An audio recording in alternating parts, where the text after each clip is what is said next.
Welcome to the Rural Revival Podcast. I'm your host, Dana Larson. Today we're with Laura Capp of Postscript, a stationery shop in Ashland, Nebraska. Laura's sharing how the journey of becoming an English professor turned into an entrepreneurial journey that brought her back to her hometown. We talk about why she chose a small town over the nearby city, what it was like to learn how to market a new business in a small town, and the importance of an email list and good photography, plus so much more. Before we get started, I want to talk to you about your brand goals for 2024. Is a new website on your list? If so, I want to help you make this happen. Branded by Rural Revival, our rural design studio for small businesses and small towns can help you get a new website up and running in 15 days or less. If you're a DIYer, our website templates will give you a great foundation to start from, and you can update those with your brand colors, fonts, logo, and info. We'll walk you through the entire process step by step in our tutorial videos. If DIY is not your thing and you just want to hand this over to us to get it done quickly, we've got you covered. Our custom website process can get you a new website in 15 days or less. Whatever you need, we're here to help you grow your business online, and we've got several ways to help you do that. You can find out more at brandedbyruralrevival.co or through our socials, and you can find those links in the show notes. And now, here we go with Laura Capp.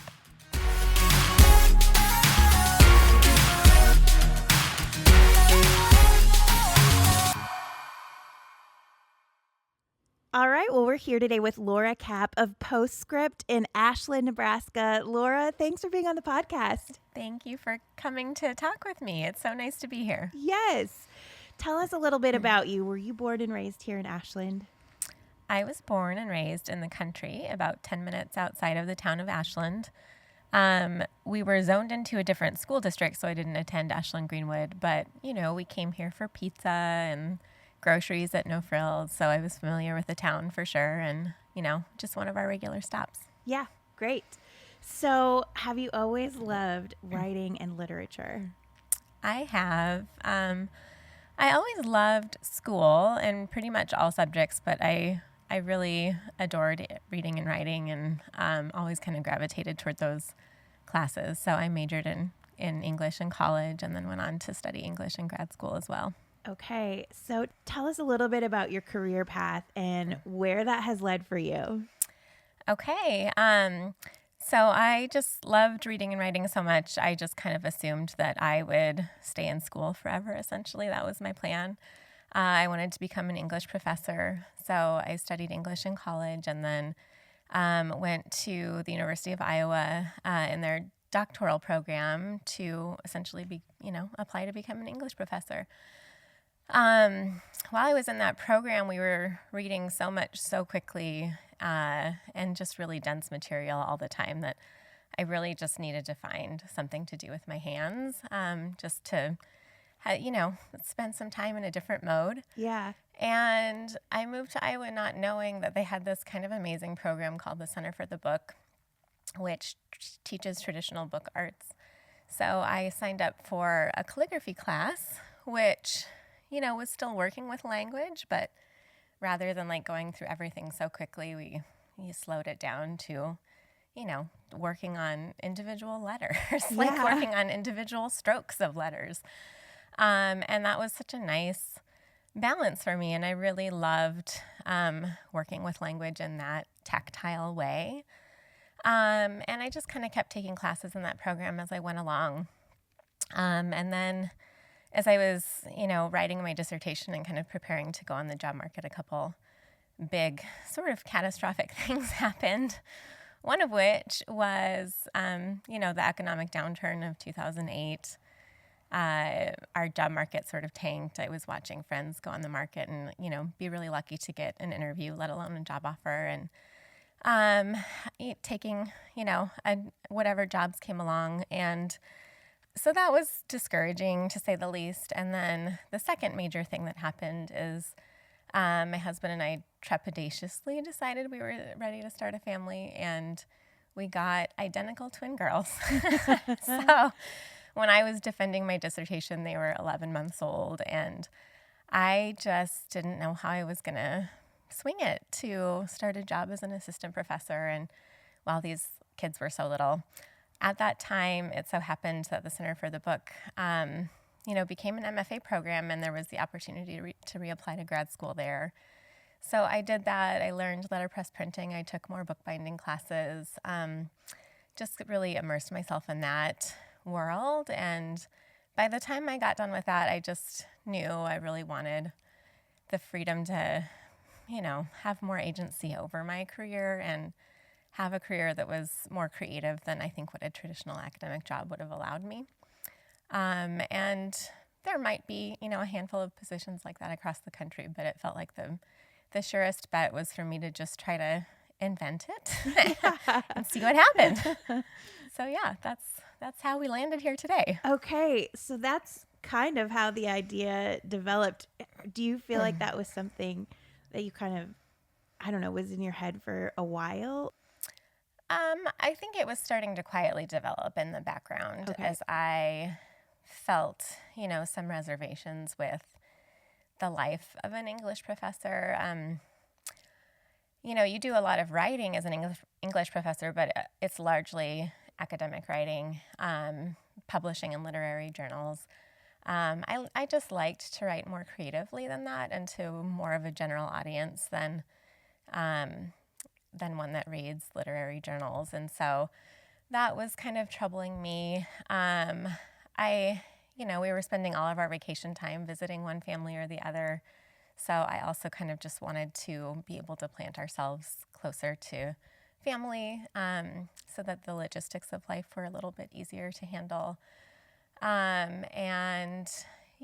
I think that doubts were growing. And there were a couple shops in Iowa City that I just really loved going to spend time in them. One is called Home Ec Workshop, and it had a beautiful model where it had retail space of, fabric and yarn in the front, and then kind of a little coffee bar and seating area where people could gather and knit together. And then there was a workshop in the back where they hosted classes all the time. So I took several classes over there. There was a stationery shop in Iowa City called RSVP. Both are still going strong today, and they're amazing, and you should go visit them. But I would just go spend a lot of time in that little sweet stationery shop, and I just, cards and makers of cards were the things that I just paid attention to, and I knew that I loved that whole world. And so as I was kind of starting to piece together alternatives to the path that I had envisioned, one was just, what about sort of combining those two ideas and having, a stationery and paper goods shop that had a seating area where people could kind of gather and chat, and a coffee bar, and a workshop where we could have classes, and I could do that wherever we wanted to land. So yeah, that idea was starting to take shape, but I really had zero idea how to go about it because I had been in school my whole life and studying English, and I didn't know the first thing about starting and running a business. So there was a lot to learn. Yeah. So what made you decide on Ashland? Well, that's a really great and funny story. I mean, now if people walk in, it might seem like this was the original plan, but the original plan was to probably open something in Omaha. Okay. Probably for fairly obvious reasons. Stationery stores were kind of going away when I was starting to think about this. Some of the beloved stationery stores of my childhood had closed in Omaha. I was only aware of like a small handful in the Omaha-Lincoln area. But I thought, I love all of this analog stuff. I think people are interested in learning it. I think that there's a space for this to happen. And it made sense to be in a place where there's, foot traffic and a higher population. But I also really wanted a pedestrian-friendly neighborhood that was historic and that just felt, like to the scale of the human body. So many of our neighborhoods are built around cars, and I just wanted like something that felt walkable and kind of friendly to pedestrians. So in Omaha, that would have pointed to the Old Market or Dundee or, Benson, Blackstone to a degree. all those neighborhoods were pretty expensive at the time. And I was nervous about taking on a lot of debt, especially because I didn't have the first clue about what I was doing. So we decided to just move back to the area, kind of figure it out once we got here. And so my twins were 4 at this time. I took them to a preschool visit one weekend in February, and the previous Christmas I had been through Ashland and saw that there was a bakery that was closed at the time, but it was really cute. It was called Wallflower, and I was like, well, we don't have anything else going on today after this preschool visit, so let me, drive through Ashland and grab cookies and take them out to my parents' house. And so I drove down Highway 6, which I hadn't done in ages, and I was just having a pleasant time, and I pulled up, in front of the bakery, and which was next door to the building that I'm in now, and I looked up, and there was a for sale sign in the window, and I was like, but I didn't really think too much of it because we had our sights set on Omaha, and I got the cookies, and we came out, and I just paused, and I said, girls, let's just peek in the windows real quick. So we did, and the windows of the shop are exceptionally beautiful. Yes, they are. And so I was like, girls, let's just step inside. So we did, and then I saw all the walls are exposed brick. There's these creaky old wood floors. It was really exactly the kind of setting that I had been imagining, but had no idea how to find in a more competitive neighborhood. This was the office of the Ashland Gazette when I was looking at it that day, and they were sweet enough to just kind of let me look around and take photos. And when I left, I called my husband, and I was like, this is going to sound crazy, but I just saw this building in Ashland. It's for sale. It, is beautiful and is basically everything I was thinking. It would probably be lunacy to open up a stationery shop in a town of 3,000 people, but I think I want to do it. So anyway, every obstacle that had kind of lodged itself in my brain just fell away, and we took that leap. And one of the beautiful benefits of purchasing commercial real estate, which was not part of the original plan, is that I don't have that threat hanging over my head, right? I mean, and even if our business were to fail, which hopefully it won't at this point. Yeah. But, even if it did, I knew early on, well, we still have this asset. And that was a huge comfort to me starting out. And so I feel really fortunate that it worked out that way. But yeah, Ashland was not the original plan, but I'm really grateful that, we went this direction. Oh, yeah. This building is amazing. So you got the building, and you're still like, I don't even know what I'm doing. Where did you go from there? Oh, boy. I remember in those early months feeling so bewildered by how is there not sort of a clear checklist that you have to go through and a clear set of offices you have to visit to make this happen. I just, you just had to grope your way around a dark room, kind of looking for the light switch. And that's just mostly my memory of those early months is calling this person and getting this answer and calling this person and getting a slightly different answer and just sort of, setting up the LLCs and getting your tax ID number and just sort of figuring out point of sale system and contacting people, companies out of the blue that I would love to have them as a vendor and, setting up those kinds of accounts. And I mean, as I went along, it felt less intimidating to just ask questions and make it happen little by little. But it was nerve-wracking, and I felt totally out of my element. So how long was it from the time you purchased the building till the time you opened?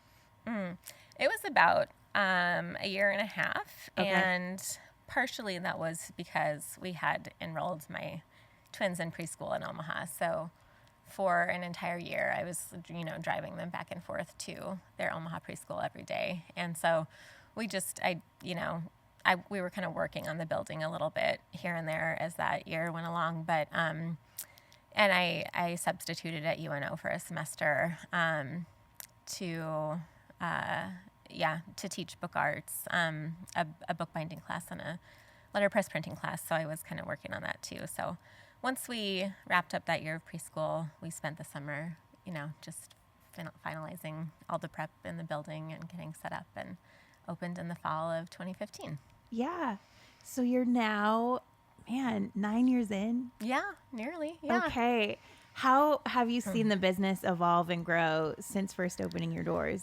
I mean, if it's almost embarrassing to look back at the photos from the opening weekend, because there was literally nothing here compared to what there is now. And wow. Again, partially that's because I was pretty scared about taking on a lot of debt. And again, we hadn't planned to purchase commercial real estate, so we took out a loan to buy the building. I didn't want to take out an additional loan to open the shop. So we opened just on a shoestring of a budget, and I just had a really small amount of inventory, but we had kind of been used to living off of my husband's salary while I was in grad school. I had a small stipend, but nothing that we relied heavily on. So we just made the decision that for the first few years, we would just put every dollar of profit back into the business, and I wouldn't take a paycheck for a little while. And so, yeah, that's kind of how we just slowly grew the inventory over time. And it looks radically different now. And obviously, we have a much larger customer base now than for those early years.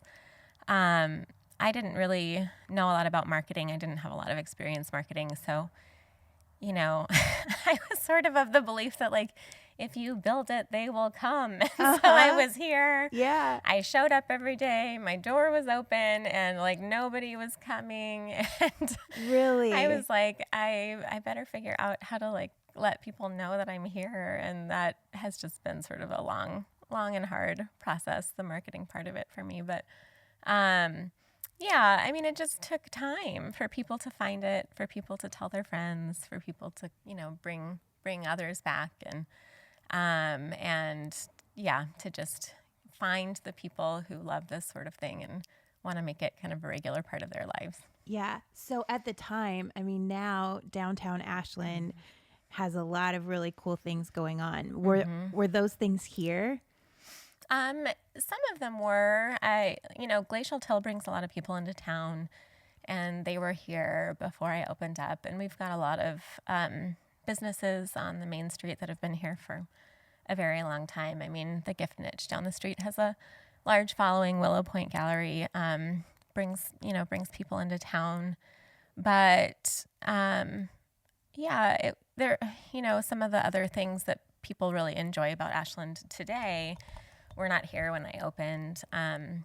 Salt Creek Mercantile opened a few years after we opened our doors, and then Farney Bakery, which is a huge hit with people, came along a couple years ago too. So yeah, it's been nice to see other businesses pop up, and a clothing boutique here opened a couple years ago as well, a couple of them actually, and a new antique store. And there's just a lot of growth happening in new businesses. And so that's been a huge blessing for us too, obviously. Yeah. So going back to those first years when you're I really didn't know about marketing. I didn't really know how to let people know that I was here. Do you mind sharing some of those things? Because I think a lot of our listeners are probably in the same boat. We're in these small towns. How do we get the people here? Mm-hmm.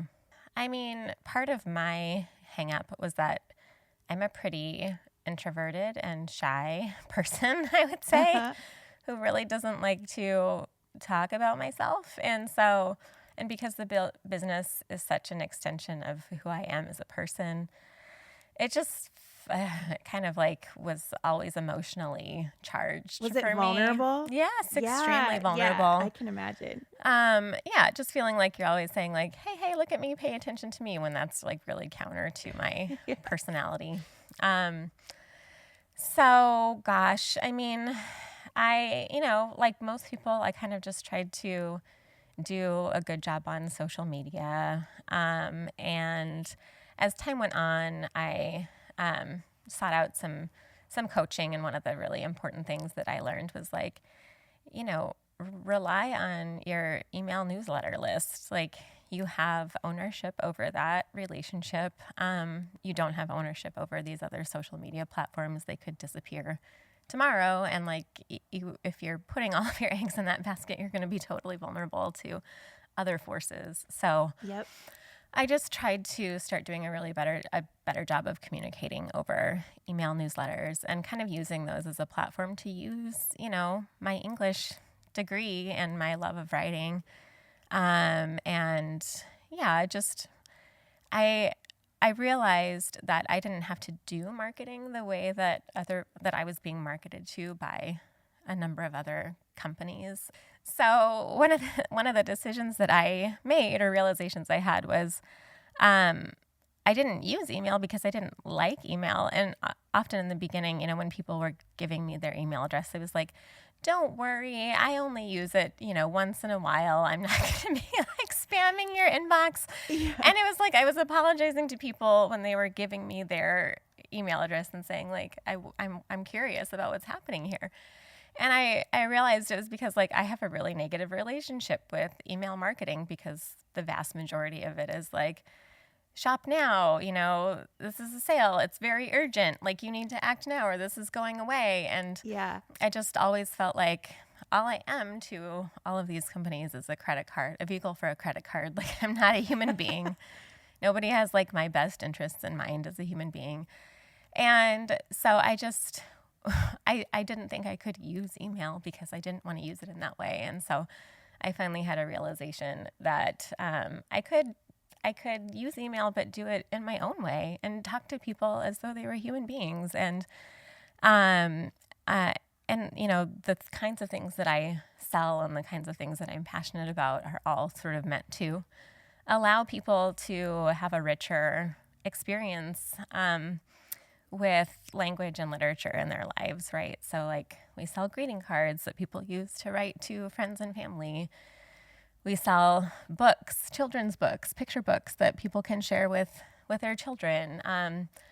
Stationery that encourages sort of longer form letter writing, and tools that are kind of encouraging a better connection between mind and body. And I think I wholeheartedly believe that like, if you're using the kinds of things that I sell, your quality of life is better. It enhances your daily life, right? So none of this is to make a buck. Like, it's, they're things that I'm passionate about. And I was like, it's okay to market in a different way and to let people know that like their humanity matters to you. Yeah.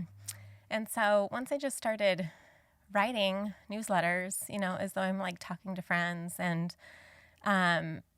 just letting myself be a little bit more poetic and creative in the language, that started to click a lot more for me. And people are extremely responsive to that. I am not the only person super tired of being treated as a vehicle for a credit card. I think we all just feel so much fatigue at that kind of attitude. And so anyway, marketing I'm still learning how to do it better. And I think that that's going to be a long, long process for me. But it became a lot more fun once I realized I could kind of do it my way and on my terms and not just, follow the crowd. I love that. And the interesting thing about that is you're an amazing writer. So you would think, email would just be natural, but I completely understand what you're saying. And I love that you're approaching it differently. Mm-hmm. Yeah, thank you. One other thing that I realized about marketing is that, for people who hadn't been here, and especially because we're a little bit off the beaten path, giving a visual taste of what it's like to be here was really important. And I met this amazing photographer. Her name is Heather Hall. She came into the shop one day because she was invited to speak for a group in town. And she is a letter writer and an artist and just sort of has a romantic heart that totally understood everything I was trying to do here. And she was so generous and suggested that she come and take photos. And she did a brilliant photo shoot for us. And I was able to, I think convey with those photos just a much richer feeling of what it's like to be in this space. And it made me realize that like good photography is really worth investing in. And it sort of pushed me creatively too, because when I would post my iPhone photos in our feed next to like her beautifully like textured and colorful and just like evocative photos, it was like, these two things don't match each other. And I need to do a better job with my own photography. And I had a great camera and I loved photography growing up, but it was kind of a thing that fell by the wayside. But I realized like, I can't necessarily afford to have her come once a month and do a photo shoot. Maybe I can have her a couple times a year. But in the meantime, I need to up my game. So instead of taking photos with my iPhone, which is what I had been doing, I started trying to do more flat lays with my good camera and just investing more of my time and energy into my own photography too. And I think that made a huge difference. And like over the few years that I've been doing that, it's given me like a much richer library to pull from. And we do hear all the time, people saying like, we love your Instagram feed and your photos. And it's made me realize that like that was a really important element of marketing and something that I'm really glad that we've invested in over time. Yeah. Well, your feed is beautiful. So Thank you. You'll have to go check it out. It is a huge credit to Heather. I mean, she's incredible and she's taught us a lot. One of the things I know is important to you and that I love about this store is I do think you take the focus off of technology. Talk about why that's important. Yeah, I mean, I think when I opened the shop, a lot of the things that I sold were sort of aspirational for me. Like, I wanted to be the sort of person who was writing regular letters. I wanted to be the sort of person who was like reading voraciously. But I think my life up to that point had, my time was always fairly limited because of having little kids and being in school for so long. And so anyway, over the course of running the shop, I've prioritized those activities in my life too. So now most mornings I try to start my day by just having coffee and writing a letter, before I open email, before I do anything else. That's how I like to begin. And if I get a letter off in the mail to somebody and, I use a little calligraphy to do the envelope and I use some vintage stamps and, I'm like actually using the things that I tell other people are worthwhile investing in. It really does genuinely like start my day off so well. And I feel proud of prioritizing things that in my head matter a lot to me. And the same is true for reading. I mean, I read so much more for pleasure than I ever could, as a grad student. And so my reading life has like become so much better too over time. So I feel like one gift of the shop for me is that it's really allowed me to step into the version, like the dream version, the ideal version of ourselves that we carry around in our head. Often that's so like out of step with the actual version of ourselves that we walk around with. And I'm grateful that the experience of the shop has kind of allowed me to step closer to that. And I feel like, you practice what you preach. And if I can honestly say to people, like, these are things that have made my quality of life so much better, then I hope that becomes true for them too. Yeah, absolutely. For people with a dream in their heart, like this was for you, or even just a concept, because in some ways you didn't really even know what this was going to be. But for somebody with that idea, that feeling like I know I need to do something like this, what advice would you have for them? I mean, my advice is to just like, if you can manage to try it, just try it. I mean, I I literally went to therapy because I was so scared of failing at this endeavor. I'm sort of a perfectionist by nature, and I'm a school nerd, and I liked achieving and just like feeling in control over my ability to achieve, if that makes sense. And so starting a business that knowing nothing about that and doing it in what felt like sort of a risky situation or like a risky setting and circumstances. I was very scared of failing. And so I had to just kind of like sit psychologically with the possibility of that being an outcome, and like, what would I do if that happened? Like, what would my next moves be? And would I be, happier having tried and failed than I would be just sort of like letting go of the idea and not pursuing it? And ultimately, like, I came down on the side of like, I just need to give this a try. And if it doesn't work out, like, that's the reality that I'll have to like figure out when I come to it. But yeah, I mean, I think it's just a hard feeling to be haunted by the possibility of like, what if, and the regret of not trying something. And I do think that no matter where you are, like, at least speaking from my field, like, there are people who are hungry, I mean, really like starved for creative experiences. I think we all struggle to make time for that in our daily lives. Like, we've got full-time jobs, we've got kids, we're running here, we're running there, we're just, trying to get through the days. And so to carve out time to like connect with a friend over letters back and forth, or to carve out time to read a book for yourself, is kind of hard. And if you are not necessarily like in settings where other people are doing it, or you're like getting inspired by, what you're seeing, and sometimes we just sort of let those things fall by the wayside and dwindle, and then start to just wither emotionally inside because we're not being fed in those ways. And so, I think that like, it's a gift to me to walk into spaces that fill me with like creative longing. It sort of wakes something up inside of you that is really important and needs like air to breathe and space. And so, I think that, giving that space to ourselves to pursue dreams like that is really important. And I know that there are so many scary things about it. But again, like, I don't know, I'm a big believer in try it and sort of, see what happens, and hopefully a really like good thing will blossom from it. And if not, then like, maybe the process of learning that will sort of lead you to something else that's beautiful. But it's always better to know than to not know what could have been.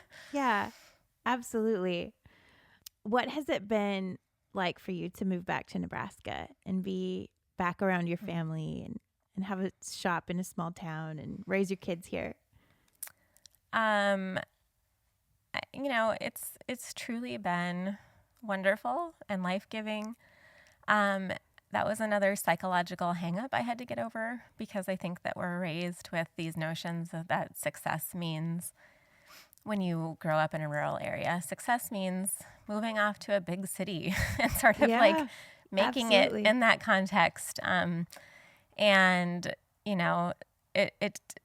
think that you feel like, people have somehow missed the boat if they end up living in their hometown and raising their kids there, and that like, they didn't sort of make it in the world in some more exciting way.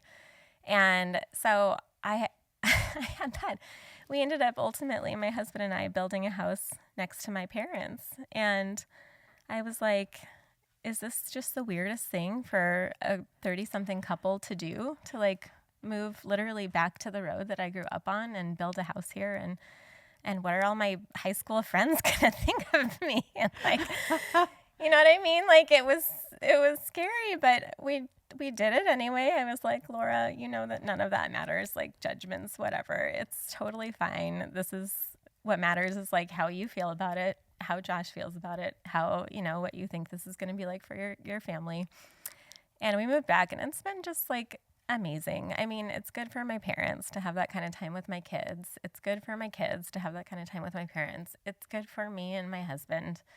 It's like a win-win-win. And then, having the girls go to school here in town, like literally blocks from where the shop is, has also been a huge blessing. One of the fears that I had about opening in Omaha is that my husband wanted to live outside of the city. And so for me, that would have meant I'm commuting in to work every day away from where my kids are at school. I am, because I was like trying to start it on such a shoestring, I'm my only employee. I'm kind of like navigating all that. If there's any sort of Halloween parade in the middle of the day, I'm missing it. Yep. I'm driving home after closing the shop down, maybe having like an hour with my kids in the evening and sending everybody off to bed and doing the same thing the next day. Here, like the elementary school is 3 blocks from the shop, and nobody's going to get too out of sorts if you post a note on the door and say, be back in 10 minutes, like going to grab my kids. And so, yeah, they, when my twins were little, they would be here at 3:30 and they would finish out the day with me in the shop, and they would have their after school snack and, do homework, sit and watch a show. Like we would have that end of the day time together, which I loved. And it just felt easy. Like transportation was easy and logistics were easy. And so the quality of life that we have, like not sort of fighting a lot of the things that you have to fight in bigger places, has been really beautiful, and I'm grateful for it. And I would honestly really recommend it. We don't have a ton of restaurants. The restaurants we have are great and we frequent them, but more variety would be nice, more access to cultural events and that kind of thing. Luckily, we're close enough to Omaha and Lincoln that when we're feeling like really ready for those things, we can go have those experiences. So it's not that there are no trade-offs, but I think that what we have gained for our family in terms of quality of life by planting ourselves where we did has been really wonderful for all of us. And yeah, I'm really happy that we made those decisions. I love that. How is your family involved in all of this?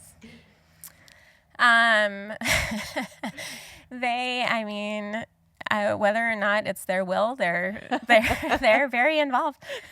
I mean, I think this is basically their second home. You know what I mean?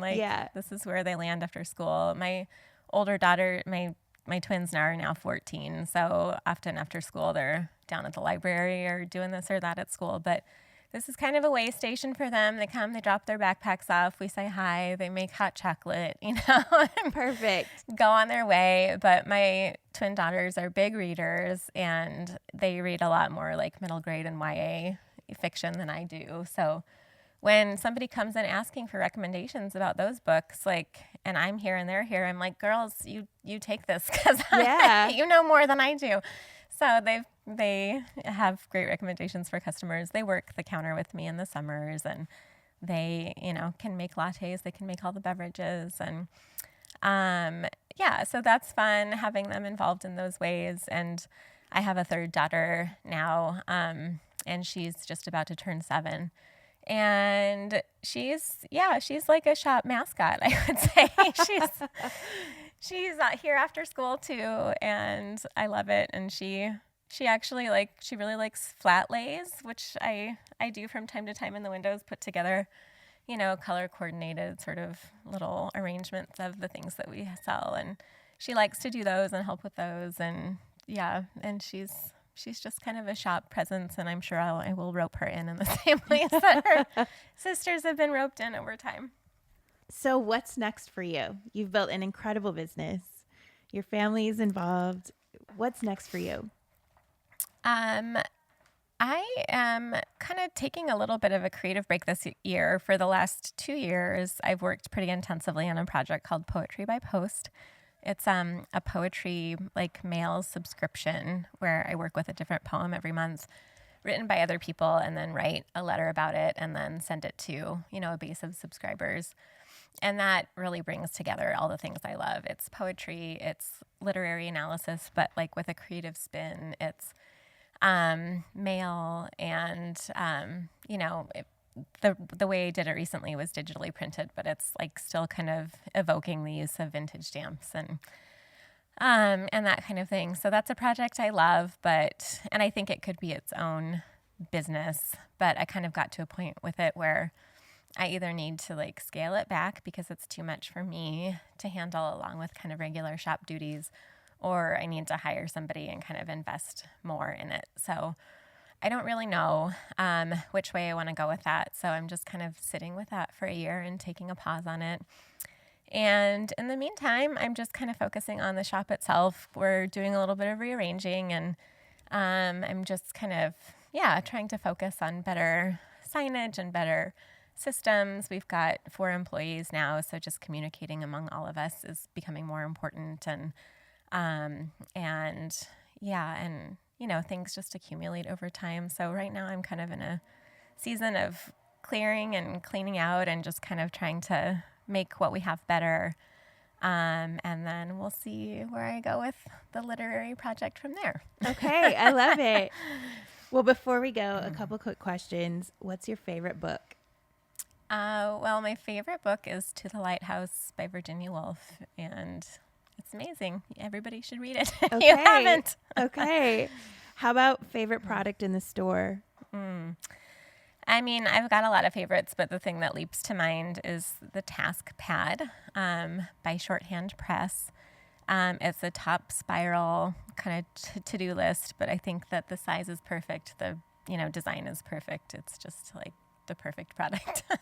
Love it. Yeah. And is that online? It is online. Okay, great. We will link to that. What's your favorite part about being a small business owner? I think just the agency I have to kind of take the business whatever direction I want to. Like I kind of said before, I'm a fairly shy and quiet person, and I'm a people pleaser too by nature. So if people tell me they want me to do a thing, I will do it, and I will try to do it well, but it doesn't mean that I'm going to enjoy doing it and feel grateful that I spent my time in that way. Yeah. And so I think it's just like better for me to have agency over my time and my projects, because I can just choose to do the things that really matter to me, and not do the things that aren't bringing me joy. And it is a huge gift to be in charge of your time in that way. Absolutely. And do you have a favorite customer story? Oh my gosh. We have so many good customer stories. Well, there was a couple in a few years ago, and they were inspired by like all the stationery and letter writing stuff. And they were saying that this woman, her brother went off to war, and she was in high school, and she was writing him letters, and he just didn't really like to write letters back. So he ended up giving her letters to a buddy of his. And so his buddy started writing back and forth with her. And she was like, I could tell from the first letter I got that he was so funny. She remembered this line that he had, said in the first letter back to her that just like made her giggle. And he said when he came back to the U.S., the first thing that he did was like track her down and show up on her doorstep. And she said, even before he showed up, she knew that they were in love, and they got married, and they've spent their whole life together. And it all started because, of letters passed back and forth. And I just think that that's a beautiful testament to like what is possible in the space of letter writing, like the kind of intimacy it can create between people, both romantically and platonically, and just, it's just a beautiful form of communication that so few of us do, but it's just rich in possibility and beauty. And so I love that story especially. I do. It's worth making the time to do it. Yeah. That's right. How do we follow along with everything that you have going on here? Yeah, thank you for asking. So if you do want to get on the email newsletter, and we send about an email every week, that's our rhythm, you can go to our website, which is postscript.press, Press, and there's a sign-up box at the bottom of the main page. We also post really frequently to Instagram, and then that populates over to Facebook, and we're postscript.press on Instagram as well. Perfect. Well, we will link to that in the show notes. Laura, thank you so much for being on the podcast. Thank you, Dana, for coming here. It's been so nice to chat with you. You too. Well, I love what Laura has created with her shop and how she is showing us that a niche store like this can really work in a small town. While I was in Ashland, I discovered some really fun shops there, so I put together a small town shopping guide for Ashland on the blog. This is a really fun destination for a small town shopping day, and I hope you will make plans to go there. You'll find that shopping guide in the show notes, as well as links where you can follow Postscript and keep up with what they're doing. Huge thanks to Laura for being on the podcast, and thanks to you for tuning in. Have a great day, everybody.